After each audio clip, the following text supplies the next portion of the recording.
Hi, everybody. Welcome to Queers and Soaps. I'm Tommy, and today I'm joined by my lovely co host, Angel. Hi. This week, we're talking about Guiding Light. We watched February 10th to the 17th of Yes. 1995. That sounds like a lot. It really was only 6. There was a weekend in between. So it sounds like more than it actually was. But anyway, I will roll the credits and we'll get right into it.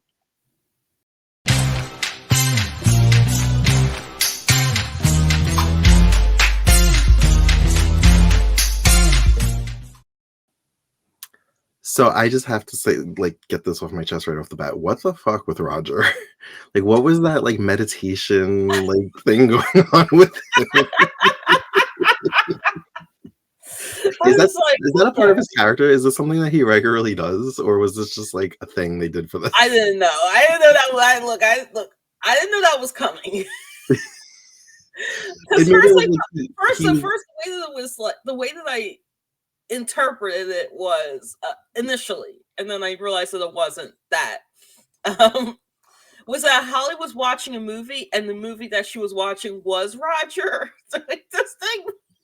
Because of the way it was edited. Oh, right. I thought that too, because she was at the theater watching a movie, and I thought yes, I thought that was the movie until they revealed Roger. Or she was daydreaming about it, or something. But no, that was Roger. That was Roger.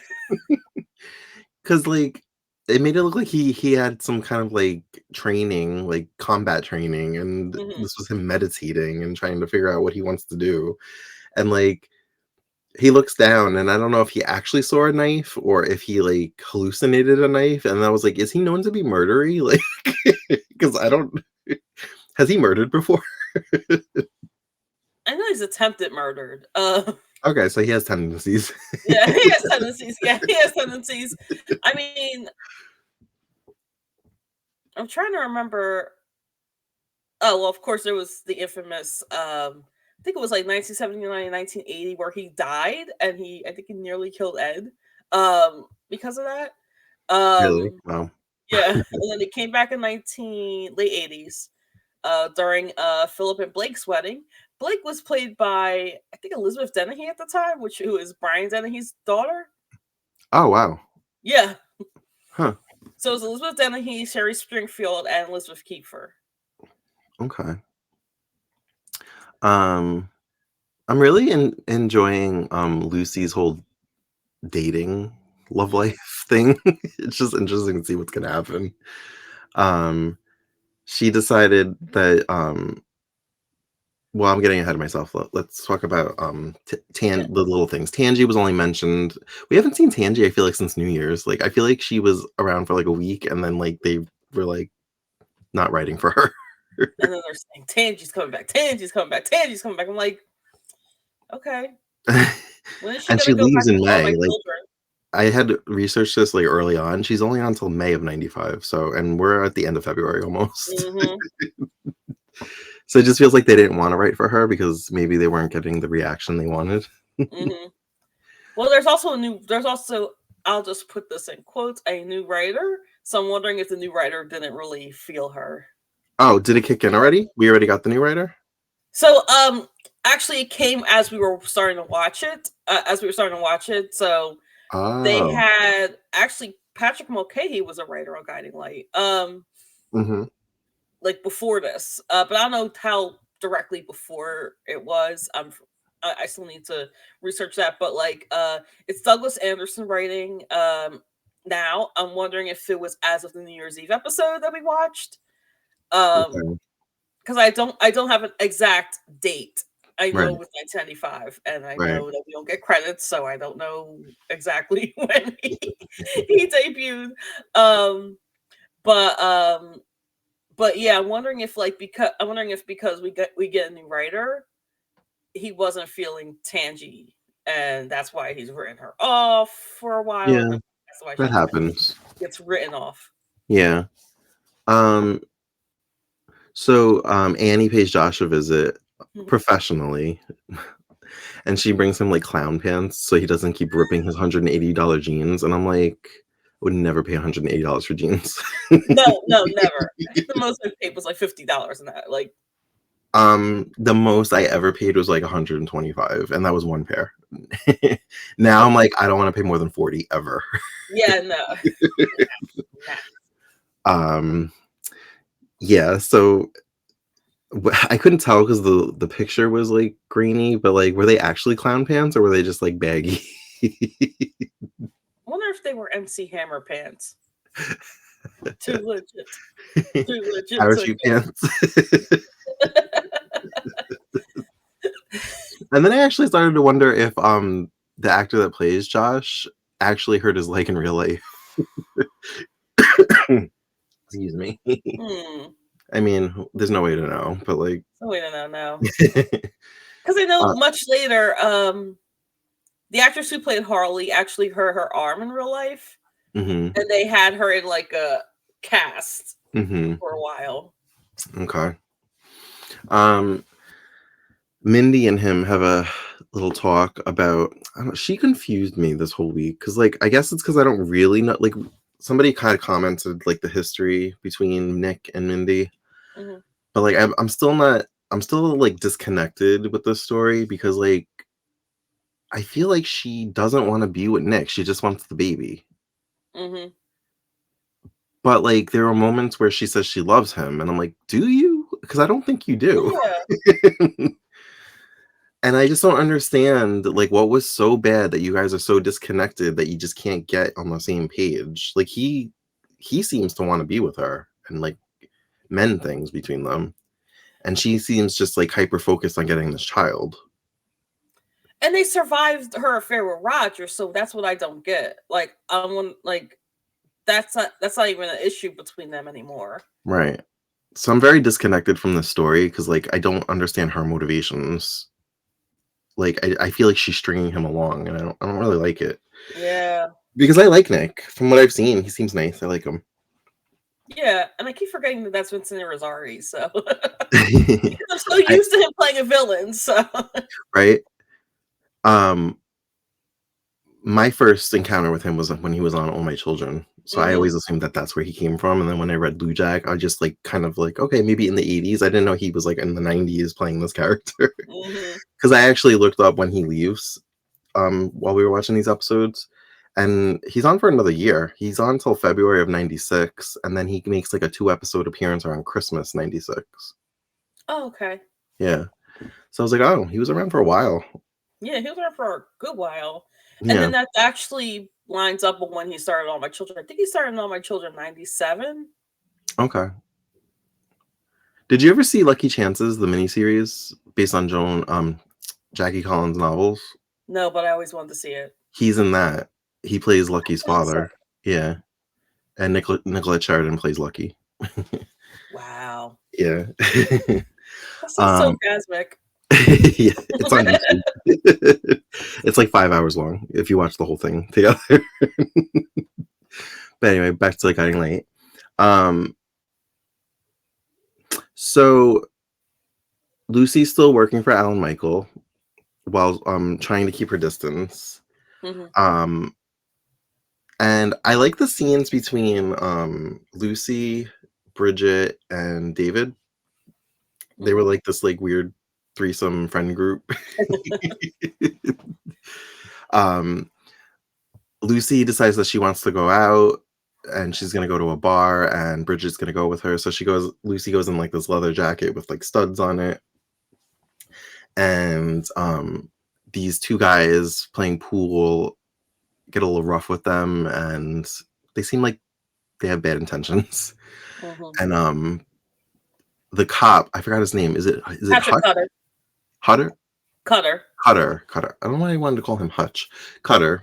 Hutch Um, Hutchinson, which is a character as World Turns, I think. Cutter stops them. Apparently these guys, are on parole or they live in, like, a halfway house or something, Hmm. and they leave the bar. And Bridget wants to leave, but Lucy wants to stay, and Bridget does check to make sure she's sure before she goes, but I was like, "You guys came together. You should stay." Yeah, I feel like You're gonna leave that's a this girl girl code. alone at a bar? I feel like it's a girl code that got broken. Yeah. I mean, like I said, she did double check, but still, like, You were almost attacked at this bar, now you're gonna leave her by herself at this bar? Granted, Cutter was there, but I kinda like them, I kinda hope that they're a thing because they had, like, a moment, they were having a good time. Oh, this is kind of, I have to go rewind a little bit. So Yeah. when, Annie brought the parachute pants to Josh, they kinda had, like, this cute little banter back and forth, Mhm, and they talked about pool, and so they decided that they were gonna go out and play pool, and she's like, "Well, I'll uh-huh, meet you there since this is not a date." mhm. So then, back at now, fast forward, back at the bar, Cutter, Lucy, Josh, and Annie are all at this bar playing Mhm. pool, and it almost felt like a double date situation. Yeah. I was like, "I think I like this." Um, and Lucy goes outside to get some air, and she ends up kissing Cutter, and I'm like, "I think I like this." I don't know. I think I I like want it Lucy too. to have her own thing. I don't want her to just be, like, longing for Alan Michael. Yeah. I'm not gonna say anything, but I know where it goes, and we're gonna kinda get into that a little later.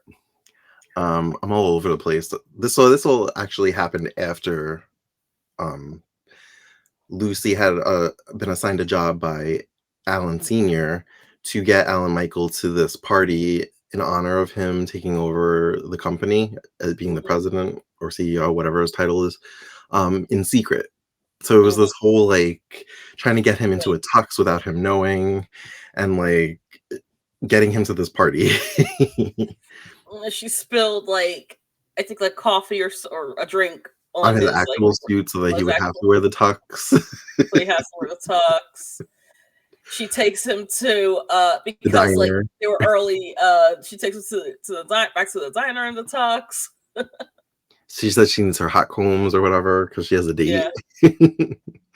Which did she have a date or did she just say that for the story or to make him jealous? I was kind of unclear She about said that. that for I think she said that for the story and to make him jealous. Mhm. Um, and then also, like, a little later after the whole thing, um, she was like, "I confess, like, actually went out last night."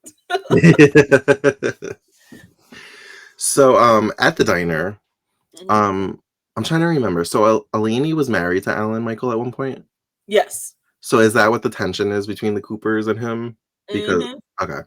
So And Al Michael was married to Harley too. oh, Yeah. okay. That's another layer. Okay. Yes, there's another layer. So Frank is trying to get to Greece, but he doesn't have enough money, and he's like, "I just need, like, one more case."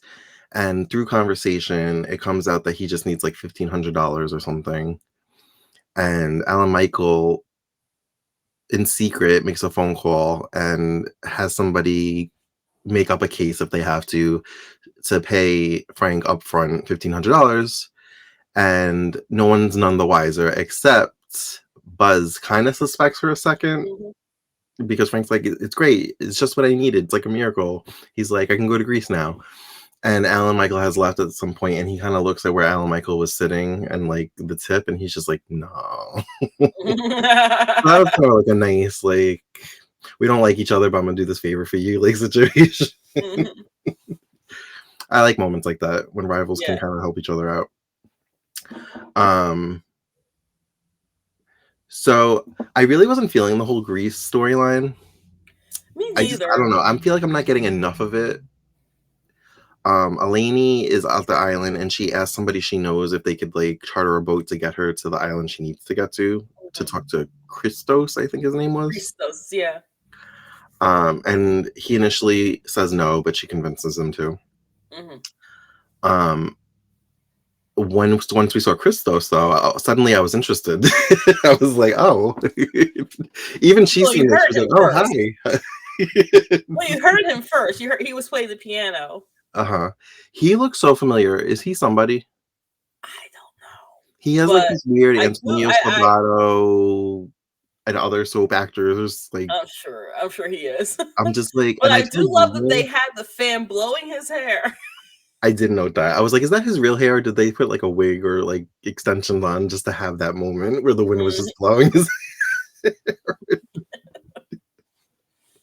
Yeah, he looks so familiar. There was an actor in the '90s on All My Children that was paired with Sarah Michelle Gellar that ended up playing Dracula on Buffy at some point, and Anton? he what's his name? Not not the actor, but the character's name was Anton. I think so. He kinda also resembled him, like, I was just like, "He looks so familiar," and I tried Googling the character, I just put, like, Christos Guiding Light, and I got, Mhm. like, the Bay. I was like, "That's not what I'm looking for." Uh, we love you, Christos Andrews. Yeah, so and then I tried Christos Alani Guiding Light, and all I got was Alani and Frank, so I'm just like, I have to he just looks too familiar, it's gonna bug me until I find Mhm. out. But yeah, he's hot, and even she seems surprised at how hot he looked. She's like, "Wow, you look different." He's like, "I was a boy when you left." I was the boy when you left. I was like, "Suddenly I'm very interested in the storyline." He's very angry and broody. So these days they would call it incel behavior, but So Frank actually makes it to Greece, and, he finds out that, Alini's family doesn't own the tavern anymore, mhm. and I didn't catch who the guy was that he Me was talking. neither. I don't know, he was family to her? He knew That's what Frank, I was he was wondering. That's talking. what I was thinking, but I don't know. Um, so he convinces him that he wants to help him get Alini, and he says something along the guy says something to Frank along the lines of, "If you're willing to back me and my brother up." And I'm like, "Who's your brother?" I don't know, is that Alini's brother? Like, I was really unclear about that. Yeah. But, Christos is very, not unwavering as far as ending the feud between his family and Alini's. Um, and he basically banishes her, he tells her not to come back here. But before she leaves, she notices that he has a framed photo of her on his Mhm. mantle. So I don't know how she took this as, "Oh, I could thaw his icy heart by seducing him." I don't know what she's thinking. But we think that she left because we see her leaving with her suitcases, and so does Christos and his sister, whose name I I heard forget. it and I took a mental note and then I lost it. Yeah, I lost it too. She seems a little evil. I feel like she Yeah. has evil tendencies. um, when Christos is alone, Alini comes back and she's like, "We're not done," and I'm like, "Yes, I like this." And then like before that, Christos and his sister were talking, and I think she said something along the lines of, "Did you tell Eleni everything?" And he said, "No, I didn't tell Eleni everything." So what exactly is he hiding? Yes, I was intrigued by that. I was like, "Okay." Yeah. I was like, "We're picking up steam. I like this." Now I'm in it. um, so that was, I think, it for the Grease storyline. That's how that ended. Yeah. Going back to the bar, Annie and Josh have like their own private moments, and he won a game, so he got to ask her 8 questions, I think. Mhm. And one of them was, "How many times have you been married?" And she kind of like gets tense and like says she admits she was married once before, and she doesn't. That kind of kills the mood. She doesn't really want to talk about it. And he kind of just says, "Hey, it took me a while to get over my wife's death," and because he says what happens, and she's like, "I don't want to talk about it." So it takes them a minute, but they kind of move past it. I know something you don't. I know who she was married to. Oh, it's somebody on the show It's somebody on the show. currently, or Or they're coming on? past character returning. Oh, So they returned this year. okay. I'm not even gonna try and think about it because so many No, people have no. returned this year. We could be here all day. Okay, that's exciting.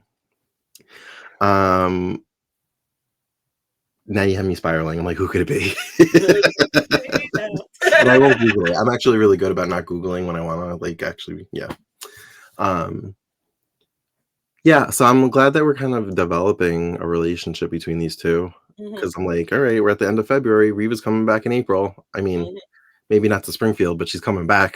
Back as a spiritually figure. Really? Yeah, so that yeah. That's So what she was she kinda, like, recurring? She would just make these pop-ups, and then when she came back, she was on contract? yeah. Okay. But she's not coming back when we first So, like, see the her. end of the year. She's yeah, she's making spirit spooky appearances, and then I think there's a gap, and then she comes back. Okay. So this week was actually Valentine's Day, Mhm.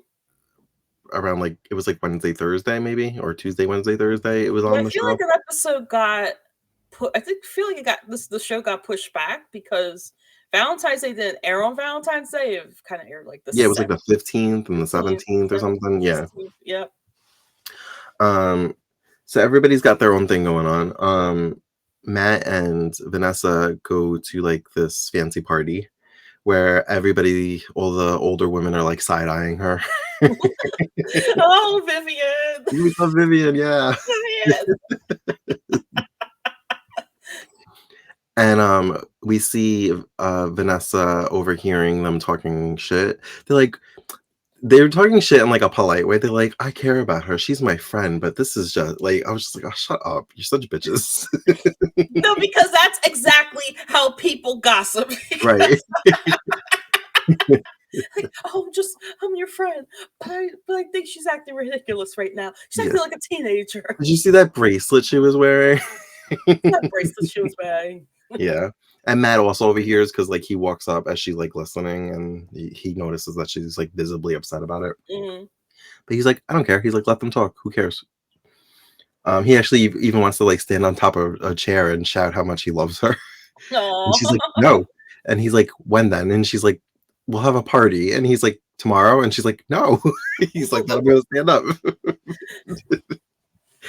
So then they have to, circle the whole party and tell everybody about this, party that they're gonna throw the next day, which I also, like, feel like socially, that's, like, etiquette-wise, you're not, like, supposed to tell people last minute about a party. Like, they're not gonna show up. Yeah. Especially these people. They wouldn't come to a party last minute like that. No. But who knows? Maybe they will.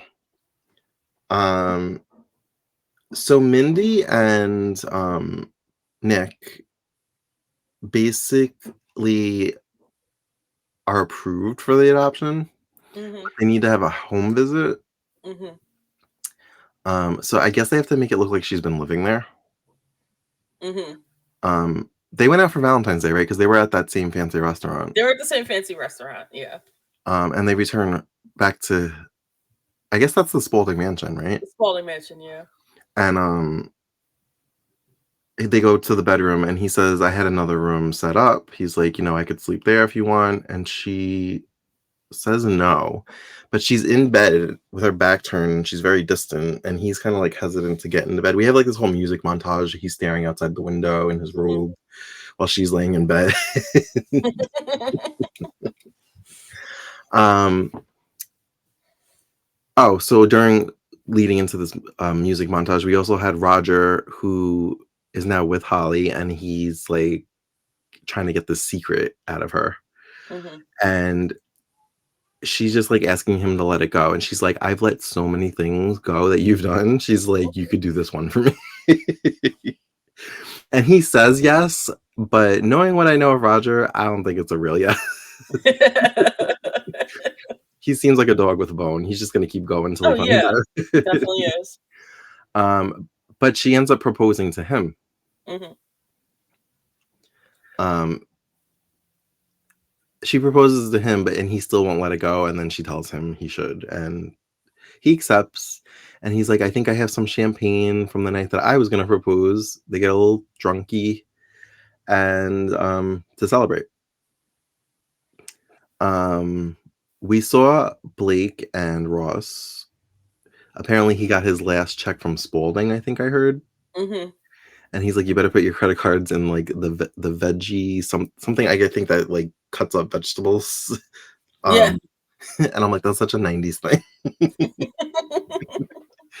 He's like, "'Cause this is the last big check that we're gonna get for a while." And they were at the fancy, restaurant for Valentine's Day.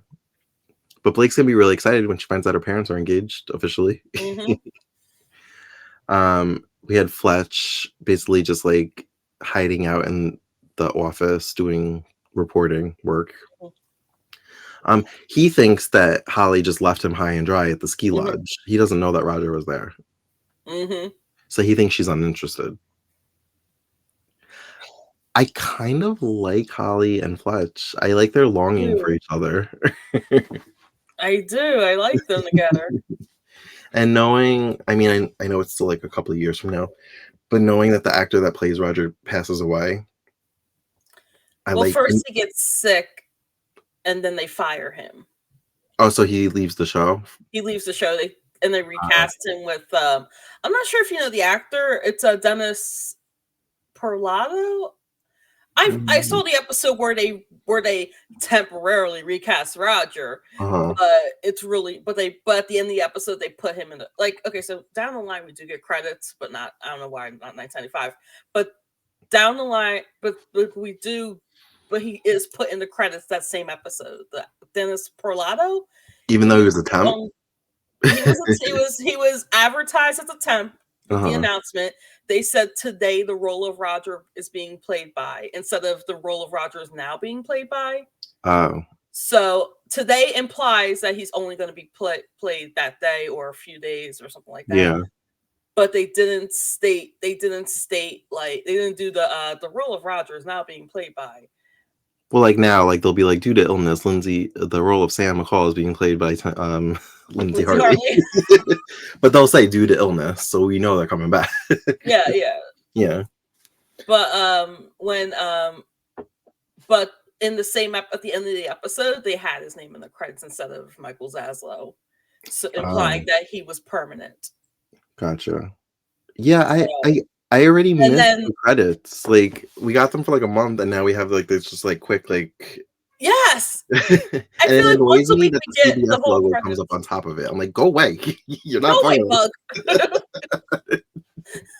And then there was one episode. You know how in the beginning of like every episode in the '90s they have CBS stereo surround. Yeah, I like that actually. I don't know I why. love It it. just feels very But they nostalgic. had it in the credits, and I'm like, no, you're supposed to have it at the beginning. Like on Right. Bold and Beautiful and Young and the Restless, they'll have a black screen, they'll have CBS Sirius around. Yeah, on the classic Bold episodes I'm watching, they do that. It's Uh-huh. like, and they have like a ding, and I'm just like, oh, I like that. Ding. Oh, I love it. That's how I But got it. even old episodes of Y&R I've seen, it'll show at the bottom. It would be like, Yes. I like that. As the It's world I don't turns know, it out gives at the me bottom too. nostalgia feels. Uh, But yeah, but these short credits and then like the CBS 2 logo at the bottom that pops up yeah, in the so middle of it, I'm like, get out of here. so I found out that I think that's like that might be is that New York City for Yeah. you? Hmm. So, oh my gosh, it was so funny. I was well, as I was watching a few scenes, there was like apparently there was like a storm coming to New Okay. York at the time. Okay. It was like a snowstorm, and then the next episode they said, "What did they say?" They said the storm has dissipated and it's Uh, not going to be as bad as we thought. And I'm like,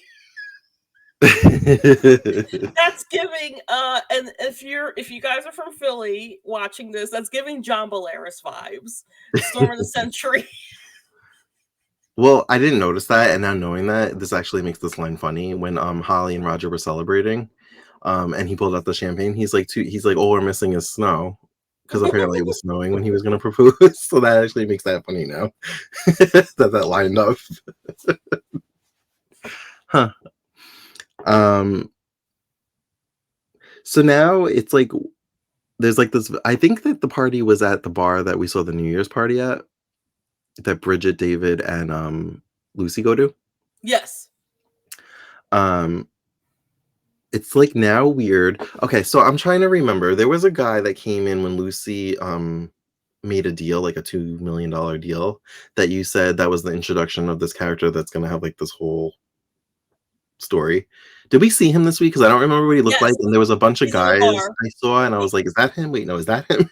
yeah, so he came into Spalding and he's Mhm. at like later on and he's at the bar with my Alan It Michaels. was the guy at the bar. Okay, I was It was him. It wondering. I'm like, I was feel like oh this my gosh, guy's why here am I for a forgetting his reason. name? Why am I forgetting his name? Oh my gosh. Come on, because Sorry, I thought my cat keeps scratching on my wall, and but she's outside, so Uh-huh. she's outside the room, and it sounds like she's inside. Um, oh my gosh, He was at the bar because I was like, he was at "Who the is bar, Alan yeah, Michael because at the bar with?" I'm I like, forgot "Is his this name. that guy?" I know the alter ego name, but I'm not gonna say it just because it's the storyline's coming up Okay. quicker than I thought. Okay. Because like in the back of my mind, I'm like, oh god, oh god, oh god, do not be with him. Yeah. Oh my Yeah, and then later on, like, the next day, Alan Michael's like, "Oh, it looked like you were having a good time with Lucy." He's like, "You should ask her out." And he's like, "I already did." And he's like, "Oh, great." So I'm like, "Oh," I'm like, "Is this the This guy?" is the guy. And he's like, This "And she right said," here. he's like, This is the "Yes." And guy. he's like, "Wonderful. Great." Great. It was actually weird for me to because I've gotten used to Alan Michael wearing glasses. So it Mhm. was weird for me to see him without glasses in that scene. I was Oh, getting Rick right. from General Hospital vibes without the glasses. And then I'm not sure if I think this was before. I'm not sure if it was before or after, but like Alan Michael was like looking at Lucy's legs, and then he got frustrated over it. And then he says, "You always leave the door open," but because he can't, because Right. obviously he can't say that Yeah. you're too attractive. Right. Um, I was kind of I wasn't upset, but I was, like, disappointed that she kinda blew off Cutter at that party Yeah. because I was like, "Oh, you guys are, like, cute at the bar." I'm like, Hmm. I kinda wanted this to be a thing or maybe a triangle. I don't know. Hmm. I'm still rooting for Cutter. Yeah. I don't know Um, how long he's on the show. I didn't even know he was a character, to be honest with you. oh, So no, is he, like, a recurring thing and he just he's disappears? in the so that's the thing. I've watched like the guiding light credits for this year, but it's not around the time we're watching. I think it's a little later. Mhm. But he's in the credits. You know how you know the guiding light hold on to love credits where it has the pictures of everybody, right? Yeah. So he's in the credit. He has a picture and he's credited as a contract cast member. Okay. But I don't know when he leaves. Alright. Well, for the time that he's on, I'm rooting for him. Yeah. Bridget thinks that she sees, Dylan at the party, but it's not. I don't like this, like Me you would know neither. better than me, but, like, are guys really like this? Like, where they just, like, take it upon themselves to, like, if you, like, touch them or whatever, they just, like, get in your face, like, to try and come on to you sexually. Like, do they Because it do looked that? like he was about to rape her. Like, Yeah, like, I she just was feel like so that's how they're scared. portrayed on TV a lot of the times, at least in the '90s, and I'm like, "Do guys really act like this? Because it's gross." So, I felt like I got it more when I was younger.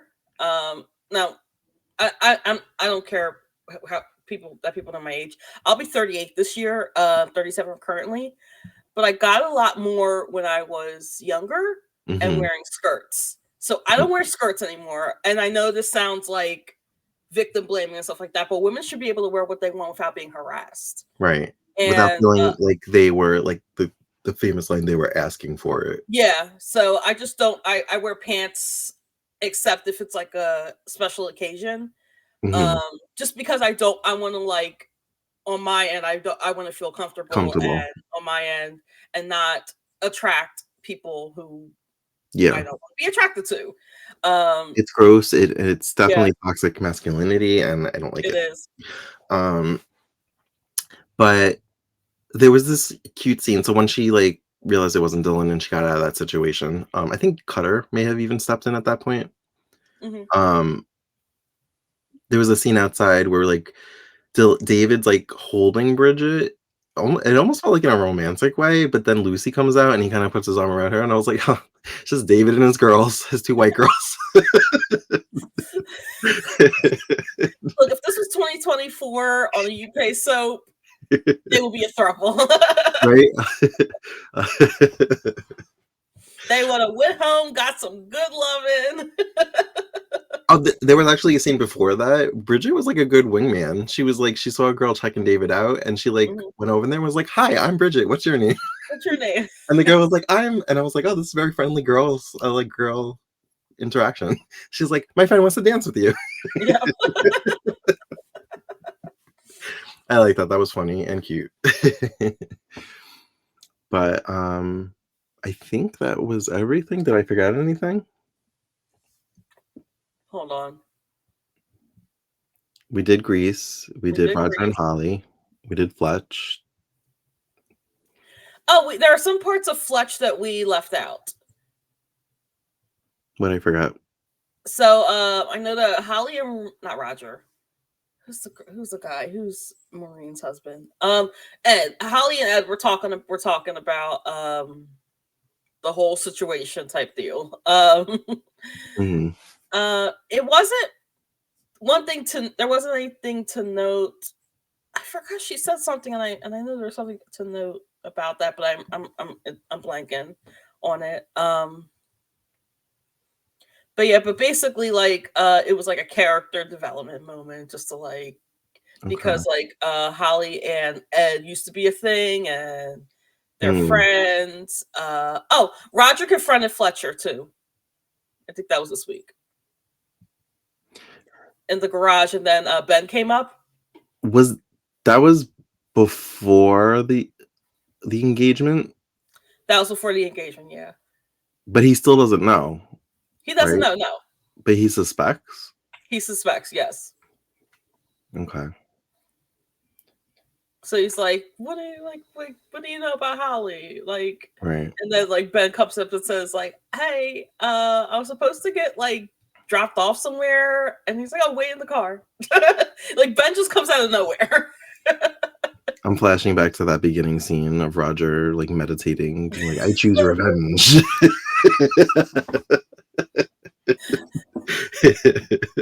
It's just ridiculous. Oh my gosh, this is for 2024, and on Days of Our Lives, he'd be meditating at Horton Town Square. Right.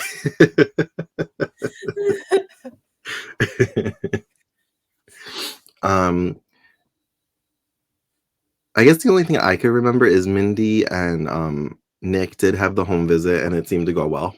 Hmm. I laughed because Alexandra was there, and she was Hmm. basically talking them up, but she was actually asked to leave so that they could have a private interview.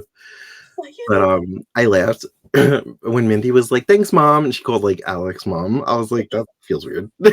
Oh, Ginger.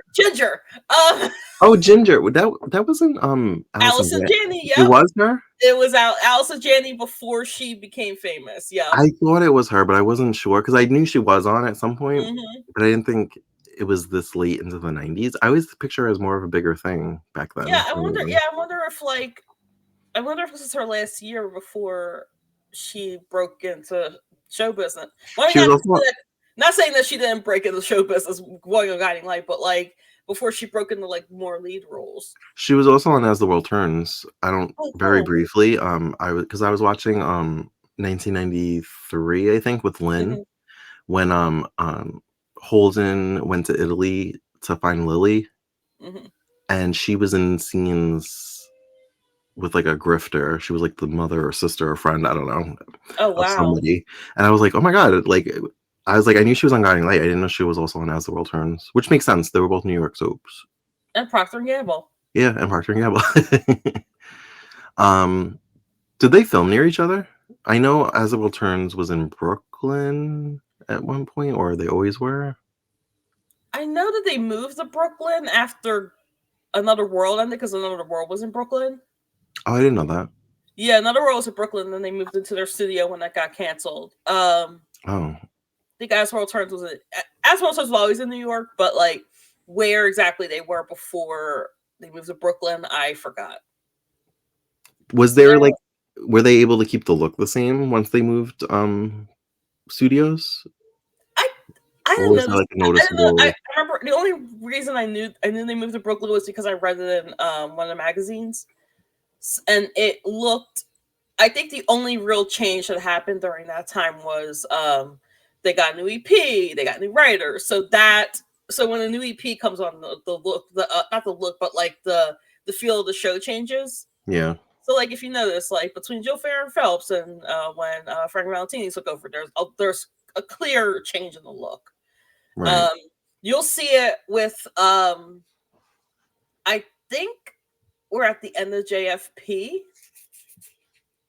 and Yeah. there's a EP called Michael Labson, Okay. and then it's Paul Rauch.